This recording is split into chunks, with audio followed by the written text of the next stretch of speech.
Trainee IPS Uday Krishna Reddy లైంగిక వేధింపుల కేసులో ట్విస్టుల మీద ట్విస్టులు చోటు చేసుకుంటున్నాయి. లైంగిక వేధింపుల ఆరోపణలు, ఆపై అధికారుల చర్యలు, అనంతరం ఆరోపణలు ఎదుర్కొంటున్న ట్రైనీ ఐపీఎస్ బలవన్మన్న ప్రయత్నం చేశారనే వార్తలు హై డ్రామాను క్రియేట్ చేశాయి.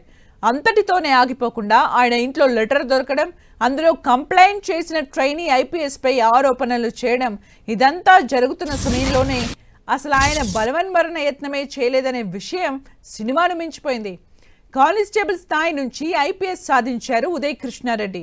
అలాంటి వ్యక్తిపై లైంగిక వేధింపుల ఆరోపణలు రావడం కలకలం రేపింది. అది కూడా ట్రైనింగ్ పీరియడ్లోనే బ్యాచ్మేట్ పై అమానుషంగా ప్రవర్తించాడనే ఆరోపణతో ఒక్కసారిగా హాట్ టాపిక్ అయింది. ఉదయ్ కృష్ణారెడ్డి తనతో అనుచితంగా ప్రవర్తించాడని, జుట్టుపట్టి గదిలోకి లాక్కెళ్లాడని ట్రైనీ మహిళా ఐపీఎస్ అధికారులకు ఫిర్యాదు చేశారు. అంతేకాకుండా తన ఫోన్ పాస్వర్డ్ బలవంతంగా తీసుకుని సన్నిహితంగా ఉన్నట్టు కొన్ని ఫోటోలు తన భర్తకు పంపినట్లు ఆరోపించారు. దీనికి సంబంధించి విచారణ జరిపిన అధికారులు ఉదయ్ కృష్ణారెడ్డి వేధించినట్టు ప్రాథమికంగా నిర్ధారించుకున్నారు. వెంటనే ఆయనపై శాఖపరమైన చర్యలు తీసుకున్నారు. తాత్కాలికంగా ఆయన ట్రైనింగ్ ను నిలిపివేశారు.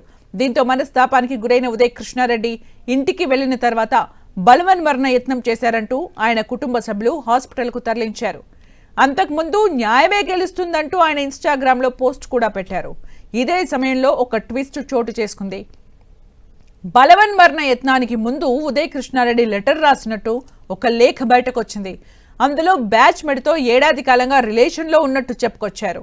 తాను ఎప్పుడూ ఆమెను బలవంత పెట్టలేదని, ఆమె పెళ్లి తర్వాత కూడా రిలేషన్లోనే ఉన్నామంటూ రాసుకొచ్చారు.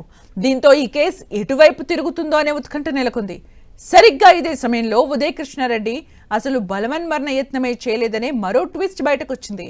అధికారుల చర్యలతో మనస్తాపానికి గురైన ఆయన ఇంటికి వెళ్లి పీకల్లోతు మద్యం సేవించినట్టు అధికారులు భావిస్తున్నారు. ఇదే మత్తులో స్పృహ కోల్పోగా మద్యం బాటిల్ పక్కనే శానిటరీ బాటిల్ ఉండటంతో ఆయన బలవన్మరణ యత్నం చేశాడని కుటుంబ సభ్యులు భావించారు. హాస్పిటల్కు తరలించారు. అయితే అన్ని రకాల వైద్య పరీక్షలు నిర్వహించిన వైద్యులు విషపూరిత రసాయనాలు ఏమీ ఆయన తాగలేదని నిర్ధారించారు. దీంతో ఇదంతా సింపతి కోసం ఉదయ్ కృష్ణారెడ్డి ఆడిన డ్రామాగా అనుమానిస్తున్నారు అధికారులు.